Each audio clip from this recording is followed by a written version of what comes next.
बिस्मिल्लाहिर्रहमानिर्रहीम। अस्सलाम वालेकुम स्टूडेंट्स।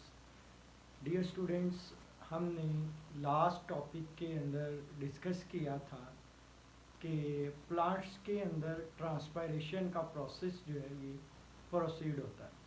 डिफरेंट टाइप्स की ट्रांसपायरेशन की टाइप्स जो हैं, इन टाइप्स को भी हमने डिस्कस किया था, जिसमें हमने पढ़ा था कि सबसे ज़्यादा जो ट्रांसपायरेशन के अंदर कंट्रीब्यूशन है वो स्टोमेटल ट्रांसपायरेशन की है, यानी कि ऐसी ट्रांसपायरेशन जो स्टोमेटा के ज़रिए प्रोसीड हो रही होती है। तो बेसिकली स्टोमेटा हमने कहा था कि दिन के वक्त ओपन होते हैं तो वहाँ से गैसेस का एक्सचेंज हो रहा होता है और साथ में वाटर के वेपर्स जो हैं वो एस्केप कर रहे होते हैं। तो स्टोमेटा जो है ड्यूरिंग ट्रांसपायरेशन प्रोसेस किस तरह से ओपन होते हैं और किस तरीके से ये क्लोज होते हैं, इसी चीज़ को हम आज के टॉपिक के अंदर डिस्कस करने लगे हैं। तो इसके मुतालिक एक हमारे पास जो है वो हाइपोथेसिस है और एक थ्योरी है। तो आज के कॉन्सेप्ट को क्लियर करने के लिए व्हाइट बोर्ड की तरफ चलते हैं।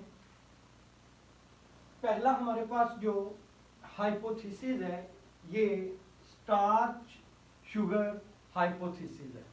स्टार्च शुगर हाइपोथेसिस वैन मोहल ने इंट्रोड्यूस करवाया था।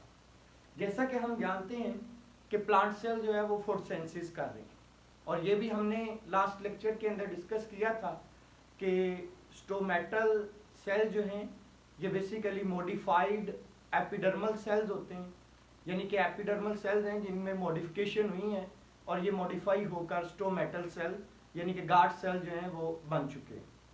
अब ये जो स्टोमेटल सेल्स हैं ये वो वाहद सेल हैं एपिडर्मल सेल्स में से जिनके पास क्लोरोप्लास्ट मौजूद होता है। तो इसी क्लोरोप्लास्ट की बेस पर ये सेल भी फोटोसिंथेसिस के प्रोसेस को परफॉर्म कर रहे होते हैं। तो वैन मोहल शुगर स्टार्च हाइपोथेसिस में फोटोसिंथेसिस का रोल प्ले जो है इसको डिस्कस करता है कि ये जो फोटोसिंथेसिस है ये स्टोमेटा के ओपन और क्लोज होने की वजह बनती है। तो मैं फोटोसिंथेसिस का रिएक्शन लिख दूं, जैसा कि आप लोगों ने इस बात को डिस्कस किया हुआ है कि कार्बन डाइऑक्साइड के मॉलिक्यूल्स फिक्स होने के बाद साथ में इसके वाटर टेक पार्ट करता है और लाइट की प्रेजेंस में ये किसकी सेंसिस कर रहे होते हैं, ये ग्लूकोज की सेंसिस करते हैं। तो ग्लूकोज का फॉर्मूला C6H12O6, साथ में ऑक्सीजन गैस प्रोड्यूस होती है और साथ में वाटर के मॉलिक्यूल जो हैं इनकी प्रोडक्शन हो रही होती है। तो फोटोसिंथेसिस का रिएक्शन लिखने का मकसद यही है कि स्टार्च शुगर हाइपोथेसिस में वैन मोहल डिस्क्राइब कर रहा है कि जब दिन का वक्त हो, यानी कि जिस वक्त स्टोमेटा ओपन करते हैं, तो उस वक्त इन स्टोमेटल सेल्स के अंदर, इन गार्ड सेल्स के अंदर क्लोरोफिल फोटोसिंथेसिस को परफॉर्म करते हैं और किसकी प्रोडक्शन करेंगे, ग्लूकोज के मॉलिक्यूल्स की। तो जब इन गार्ड सेल्स में ग्लूकोज के मॉलिक्यूल्स प्रोड्यूस होंगे तो इन ग्लूकोज के मॉलिक्यूल्स की प्रोडक्शन की वजह से सोल्यूट कंसंट्रेशन इंक्रीज करती है। तो इस सोल्यूट की कंसंट्रेशन में ये जो इजाफा हो रहा है ये क्या करेगा, गार्ड सेल्स के अंदर वाटर के पोटेंशियल को डिक्रीज करवा देगा, यानी कि यहाँ पर फ्री वाटर मॉलिक्यूल जो हैं उनकी मिकदार में कमी हो जाएगी। तो जब इनकी मिकदार में कमी होगी और सोल्यूट की कंसंट्रेशन जो है वो हाई होगी तो वाटर जो है ये ऑस्मोसिस के प्रोसेस के जरिए नेबरिंग सेल से, यानी कि इन स्टोमेटा के जो इर्द गिर्द सेल्स मौजूद हैं, जैसा कि मैं ये रेड कलर के अंदर यहाँ पे शो कर देता हूँ, ये इधर नेबरिंग सेल्स इनके इर्द गिर्द मौजूद होते हैं। इन सेल्स को एनाटॉमी में हम सब्सिडरी सेल्स के नाम से जो है वो पुकारते हैं। तो ये इस तरह से इनके इर्द गिर्द मौजूद हैं। ये भी एपिडर्मल सेल्स ही हैं बेसिकली, लेकिन इनको स्पेसिफाई करके इनका नेम जो है वो सब्सिडरी सेल रख दिया जाता है। तो ये सब्सिडरी सेल से वाटर के मॉलिक्यूल जो हैं ये क्या करेंगे, वाटर के मॉलिक्यूल यहाँ से स्टोमेटा के अंदर मूव करेंगे। तो जब पानी गार्ड सेल्स के अंदर मूव करेगा तो गार्ड सेल्स के अंदर वाटर का जो पोटेंशियल है वो इंक्रीज करेगा। पानी की मिकदार में इजाफा होने की वजह से और यहाँ पर गार्ड सेल्स की जो वॉल्स हैं, दीवारें हैं, इनके ऊपर एक प्रेशर की फोर्स लगेगी। तो ये प्रेशर की फोर्स इन गार्ड सेल्स के टर्जिड होने की वजह बनती है।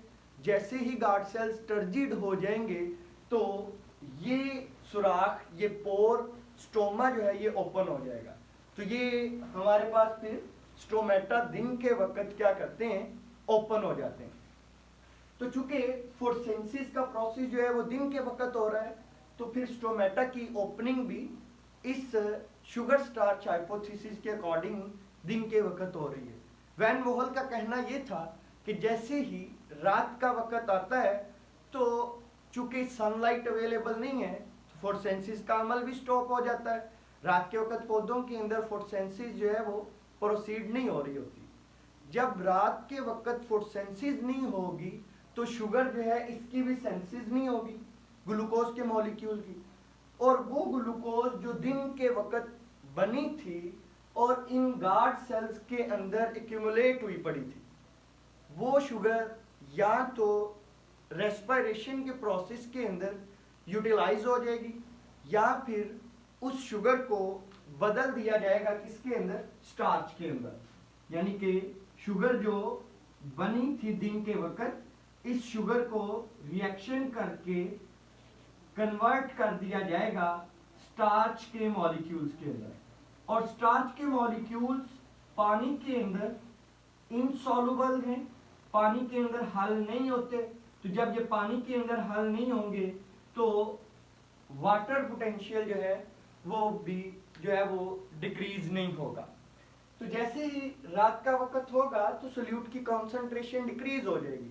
तो उस सोल्यूट की कॉन्सेंट्रेशन के डिक्रीज होने की वजह से यहाँ से वाटर के मॉलिक्यूल्स क्या करेंगे, बाहर निकल आएंगे। ये जो गार्ड सेल्स हैं इनसे ये वाटर के मॉलिक्यूल्स क्या किए, यहाँ से रिमूव हो गए। एक्सोस्मोसिस के प्रोसेस के जरिए जो है ये दोबारा वापस निकल आएंगे। गार्ड सेल से पानी जो है वो रिलीज हो गया। तो जब पानी रिलीज होगा तो अंदर प्रेशर डिक्रीज कर जाएगा। वाटर का जो हाइड्रोस्टेटिक प्रेशर था उसके अंदर कमी आने की वजह से ये जो गार्ड सेल्स हैं ये फ्लैसिड हो जाएंगे, ये पिचक जाएंगे और उस वजह से इनका ये जो पोर है ये क्या करेगा, ये बंद हो जाएगा। यहाँ पर एक बहुत ही इंपॉर्टेंट साथ में एक और भी कॉन्सेप्ट क्लियर करवा दूं कि हम कहते हैं कि रात के वक्त स्टोमेटल सेल्स जो हैं ये फ्लैसिड हो जाएंगे और जो पोर्स हैं वो बंद हो जाएंगे, यानी कि स्टोमेटा का जो है वो क्लोज होना। लेकिन स्टोमेटा बिल्कुल भी क्लोज नहीं होते, बल्कि ये पार्शली क्लोज्ड होते हैं। अब इसके पीछे रीजन क्या है कि पार्शली क्लोज्ड हो रहे हैं। हम तो शुरू से क्लोज पढ़ते आ रहे हैं कि स्टोमेटा क्लोज हो रहे हैं। तो बेसिकली रात के वक्त हमने ये भी तो पढ़ा है कि पौधे कार्बन डाइऑक्साइड गैस को रिलीज करते हैं। तो ये जो स्टोमा है ये तकरीबन इतना ओपन हुआ रहता है जिसमें से thousands of gas molecules, carbon dioxide के मॉलिक्यूल्स, चूंकि उनका साइज छोटा होता है तो वो थाउजेंड्स ऑफ गैस मॉलिक्यूल्स जो हैं यहाँ से रिलीज होते रहेंगे। तो फिर स्टोमेटा कंप्लीटली क्लोज नहीं होते, स्टोमा मुकम्मल तौर पर बंद नहीं होता, बल्कि क्या होता है, पार्शली क्लोज्ड होता है। तो ये हमने डिस्कस किया कौन से वाला हाइपोथेसिस, स्टार्च शुगर हाइपोथेसिस। लेकिन इस हाइपोथेसिस को एक्सेप्ट नहीं किया गया इतना ज़्यादा क्योंकि प्लांट्स के अंदर जो है वो स्टोमेटा इंस्टेंटली क्लोज भी हो रहे होते हैं और ओपन भी हो रहे होते हैं। तो ये शुगर स्टार्च हाइपोथेसिस जो है ये इनकी जो है वो कह लें कि क्विक क्लोजिंग और ओपनिंग के अंदर रोल प्ले नहीं कर सकता। तो इसके फिर बाद 1974 के अंदर पोटाशियम आयन थ्योरी पेश की किसने? लिविट ने। पोटाशियम आयन थ्योरी लिविट की ये कहती है कि स्टोमेटा की ओपनिंग और क्लोजिंग के अंदर किनका रोल प्ले है? पोटाशियम के आयंस का। तो लीजिए अभी इस थ्योरी को डिस्कस करते हैं कि ये थ्योरी किस तरह से एक्सप्लेन कर रही है स्टोमेटा की ओपनिंग और क्लोजिंग को। तो ये इसको थोड़ा सा इरेज कर लें।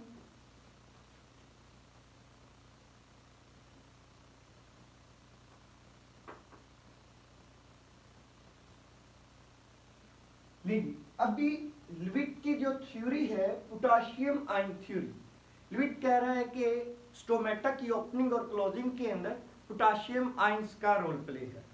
तो लिविट के अकॉर्डिंग क्या होता है कि जब दिन का वक्त हो तो उस वक्त एक तो पोटाशियम आयंस क्या करते हैं, नेबरिंग सेल से गार्ड सेल्स के अंदर इकट्ठे होना शुरू होते हैं। तो जब पोटाशियम आयंस एक कंसीडरेबल अमाउंट में अंदर इकट्ठे हो जाएंगे तो वाटर पोटेंशियल रिड्यूस हो जाएगा। उस वाटर पोटेंशियल को मेंटेन करने के लिए इन्हीं पोटाशियम आयंस के पीछे पीछे कौन मूव करेगा? वाटर के मॉलिक्यूल जो हैं ये भी मूव करेंगे। फिर पोटाशियम आयंस के बाद अभी दोबारा फिर वाटर के मॉलिक्यूल जो है इधर एंटर हुए, तो इन वाटर के मॉलिक्यूल्स की वजह से अंदर वाटर पोटेंशियल इंक्रीज करेगा, हाइड्रोस्टेटिक प्रेशर बढ़ेगा। तो वो प्रेशर इन स्टोमेटा यानी कि गार्ड सेल्स की दीवारों के ऊपर एक प्रेशर वाली फोर्स लगाएगा। तो जब वो फोर्स लगाएगा तो स्टोमेटा क्या हो जाएंगे? स्टोमेटा टर्जिड हो जाएंगे, तन जाएंगे बिल्कुल। जिस तरह बलून के अंदर हवा भरी जाए तो बलून जो है उसकी दीवारें टर्जिड हो जाती हैं, तन जाती हैं। तो ये भी जो है वो टर्जिड होंगे। अब जब ये टर्जिड होंगे तो स्टोमा ओपन हो जाएगा। इसी के ब्रक्स, इसी के अगेंस्ट जैसे ही रात का वक्त आएगा तो पोटाशियम आयन जो हैं ये क्या करेंगे? नाइट टाइम में स्टोमेटा के गार्ड सेल्स में से बाहर निकलेंगे। तो जब पोटाशियम आयंस बाहर निकले, स्टोमेटा के गार्ड सेल्स के अंदर सल्यूट की कॉन्सेंट्रेशन में कमी आई। तो जब ये कमी आएगी तो साथ ही वाटर के मॉलिक्यूल जो हैं ये भी क्या करेंगे? वाटर के मॉलिक्यूल्स भी इधर से गार्ड सेल से बाहर निकलना शुरू होंगे। तो पानी बाहर निकल गया गार्ड सेल्स में से। जब पानी बाहर निकला तो अंदर प्रेशर कम पड़ गया। इस प्रेशर के कम पड़ने के रिजल्ट में ये गार्ड सेल्स फ्लैसिड होंगे और फ्लैसिड होने के रिजल्ट में स्टोमेटा जो है वो बंद हो जाएंगे। तो ये हमारे पास जो है वो स्टोमेटा की ओपनिंग और क्लोजिंग के पीछे किसका रोल प्ले है? पोटाशियम के आयंस का। लेकिन कौन से वाली ऐसी फोर्स है जो इन पोटाशियम आयंस को ये बताती है कि इन पोटाशियम आयंस ने गार्ड सेल्स के अंदर इंटर होना है? ये जो पोटाशियम आयंस की गार्ड सेल्स के अंदर एंट्री है, इसको दो चीजें जो हैं वो कंट्रोल करती हैं। इसके पीछे दो फैक्टर हैं। कौन कौन से वाले दो फैक्टर हैं? यहाँ पर ये पोटाशियम आयंस की एंट्री के अंदर एक फैक्टर जिसका नाम है ब्लू लाइट, यानी कि लाइट जो है ये क्या कर रही है? ये इफेक्ट करती है किसको? इनकी पोटाशियम आयंस की गार्ड सेल्स के अंदर एंट्री को। भाई कैसे कि ब्लू लाइट हमने कहा कि ये फोटोसिंथेसिस में रोल प्ले करती है। तो जहां पर ये फोटोसिंथेसिस के अंदर रोल प्ले करती है, ये क्या करेगी? इन गार्ड सेल्स का जो इंटरनल इन्वायरमेंट है, इस इंटरनल इन्वायरमेंट को एसिडिफाई कर देगी। एसिडिफाई दी इंटरनल इन्वायरमेंट। तो जैसे ही इंटरनल इन्वायरमेंट एसिडिफाई होगा तो इसके एसिडिफाई होने के रिजल्ट में एसिडिफाई होगा, एसिडी कंडीशन यानी कि प्रोटॉन ज्यादा हो गए। तो ये प्रोटॉन आप क्या करेंगे? ये प्रोटॉन इस लाइट के रिजल्ट में, इस कंडीशन के रिजल्ट में यहाँ से बाहर निकलेंगे ताकि पीएच को मेंटेन किया जा सके। तो जब ये प्रोटॉन यहाँ से बाहर निकलेंगे तो ये प्रोटॉन फिर इन पोटाशियम आयंस की एंट्री की वजह बनते हैं। तो जब पोटाशियम आयंस एक बार इसमें इंटर हो जाएंगे तो साथ ही उसी के पीछे वाटर के मॉलिक्यूल जो हैं ये भी क्या करेंगे, ये भी इंटर होंगे, और इन वाटर मॉलिक्यूल्स की एंट्री के रिजल्ट में जो प्रेशर है वो मेंटेन होगा और गार्ड सेल्स टर्जिड हो जाएंगे और ये स्टोमा ओपन हो जाएगा। इसी तरीके से रात के वक्त फिर क्या होता है, चूंकि लाइट मौजूद नहीं होती तो लाइट की प्रेजेंस ना होने की वजह से ये पोटाशियम आयंस जो है ये क्या करेंगे, यहाँ से लीव करेंगे और इनके पीछे वाटर के मॉलिक्यूल जो हैं ये भी क्या करेंगे, ये भी गार्ड सेल्स को लीव कर देंगे, प्रेशर कम पड़ेगा, गार्ड सेल्स फ्लैसिड हो जाएंगे और इन गार्ड सेल्स के फ्लैसिड होने की वजह से स्टोमा जो है ये क्या हो जाएगा, ये क्लोज हो जाएगा। तो ये हमारे पास दो थ्योरीज थी, एक कौन सी वाली, एक स्टार्च शुगर हाइपोथेसिस है और एक कौन सी थ्योरी है, एक पोटाशियम आयन एक्सचेंज यानी कि इनफ्लक्स ऑफ पोटाशियम आयन। ये हमारे पास थ्योरी जो है ये दोनों चीजें एक्सप्लेन कर रहे हैं कि स्टोमेटा जो है वो किस तरीके से ओपन होते हैं और किस तरीके से क्लोज होते हैं। होपफुली आज का लेक्चर आप लोगों के लिए फ्रूटफुल रहा होगा। मिलते हैं नेक्स्ट लेक्चर के साथ। अल्लाह हाफिज।